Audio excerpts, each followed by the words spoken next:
Yeso yo ngonga rebe na ngai kobeta mokolo nini ebongo livre ya vi na ngai ekomi na page nini papa bibo na ngai kotoboka mokolo nini Yesu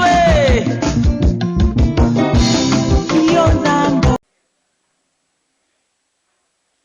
Ouais, tous les mbats toujours ndenge tosololaka toujours masolo ya kati lelo tozosolola mpona bandeko na biso ndenge bautaka Congo bazoya na Europe. Tolobaki na première partie bandeko na biso ntango bakomaka na basituation ke il fallait traverser, il fallait akutana na mutu tindikaire akutana na mutu mpo azwa moyen ya kokotisa ye na Afrique du Sud soit na Europe. Bakutanaka na bakokoso mingi, bakokoso yango bakutanaka nango ezalaka nini? Vérité na bato basalaka badémarche wana ezalaka te. Par exemple bato bayaka nzela ya Lubumbashi, moto aza na Kinshasa azwi connexion à partir ya Lubumbashi. À partir ya Lubumbashi ntango akoma Lubumbashi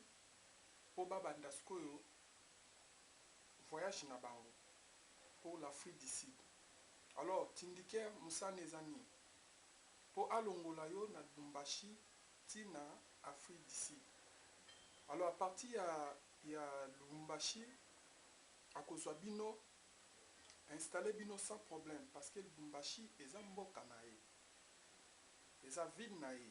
place ya vandi aza na bato na ye, ndako na ye, soit ba hôtel banini, tout ça donc eleka très bien partir ya Lubumbashi.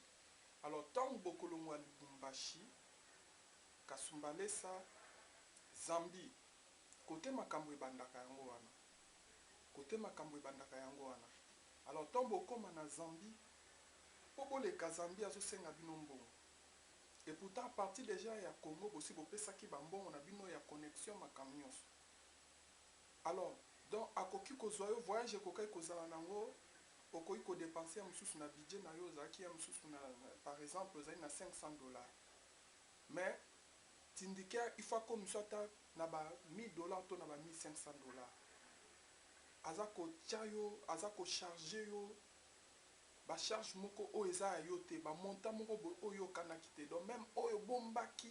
na wallet na yo na porte-monnaie na yo lobi ke oyo na koutilize yango jusqu'à ce que na okoma Afrique du Sud mpona baséjour na nga. Yango ozomona bato ebele baokoma akomi Afrique du Sud a se retrouver liboso ya Kin Malebo aza ata na mutu te, a se retrouver liboso ya référence aza ata na mutu te. Donc comme il faut communauté baya koyede ye suite nango. Donc makambo wana ezowuta suite ya conduite oyo ya makambo tindikaire azosala bango. Donc tindikaire ana vérité te, tindikaire aza kokosa, tindikaire musane ezali ke ayebi ke batonde baza boye bana mbongo. Alors ngai fona bimisa bango bambongo raisonner ke na mutu moko akoyebisa bino ke donc ndenge ba passeport ekoti kuna na frontière entre Congo Zimbabwe ou bien Congo Zambie po bokota do ezosenga il faut $100 na mutu. Emsu basengi na bango lote, emsu basengi kaka $20, mais ya koya aipsi bino ki $100. Alors tant bo pesa ba $100 wana ye alongoli ba $20 soka za peut-être na 10 personnes o ba oleka. Alors le reste tikali eza bambongo o ya poche na ye. Yango moni batindikaire bakomi ebele pe batindikaire bakomi na bambongo, batindikaire baosala ba business ya makasi ya parti ya nzela wana ya Lubumbashi. Alors ndenge moko pe na batindikaire o bamemaka batu na nzela ba Europe, baomema batu na nzela ba Turquie, Grèce et puis bakoti Europe. Donc eza même batu wana donc bao travailler na même système. Alors ba oyo excusez-moi ba oyo bakomi na Zambie il faut tel tindikaire aningi kobimisa mbongo te po afuta hotel azwa bato wana en charge parce que déjà parti ya Congo ebisa bino ke na ozwa bino en charge ti bokota Zambie, ti bokoma Zimbabwe, ti bokoma Afrique du Sud nga moko na ofutela bino ba hotel, nga mona opesa bino mikanda, nga mona opesa bino place ya kolala, place ya kovanda, na opesa bino misala bazokosa tindikaire akosa bino bongo po nini po azwa moyen akobimisa bino bambongo ntango bino bokopesa confiance mpo azwa baclient mpo aganye baclient azoya na ndako na bino mama na kokomisa mwana no sans problème nga mokutu na opesa mosala nga mokutu na ede na mokanda nga mokutu donc ntango bokomi na nzela bani deja kolakisa face abongi mwa ndamba face ntango bokolongwa zambi wana bimisi bambongo abimisi bino bambongo ye sikoyo akoki kozwa chambre moko azwi chambre moko suite ya ye moko alors bino le reste azwi ya mosusu bafille bagarçon azwi akozwa 3 chambre chambre moko mpo na ye 2 chambre mpo na bapassager na ye alors azwi chambre moko mpo na bafille chambre mosusu mpo na bagarçon bofinana kuna or ke na loi jamais bato bakovanda déjà na chambre moko 3 personnes to 2 sexes bakovanda na chambre moko alors bamenace oyo bato bazwaka na banzela wana na bagérant ya bahotel msu baoya na butu koverifie ndeni bino boza de homme bokolala na chambre moko ndeni boza de femme bokolala na chambre moko donc eza pratiquement impossible alors tindikere akoluka ntango bakobimisa bino aluki bambongo bobimisa so ba $20 mpo tofinancie mpo tolala sino te bamalili bani donc boza oblige bobimisa alors esalamaka etindikere na chambre na ye akomi siko kokopere bafille wana baabasi ya bato bafille wana baokende bavoyage batiki mibali na bango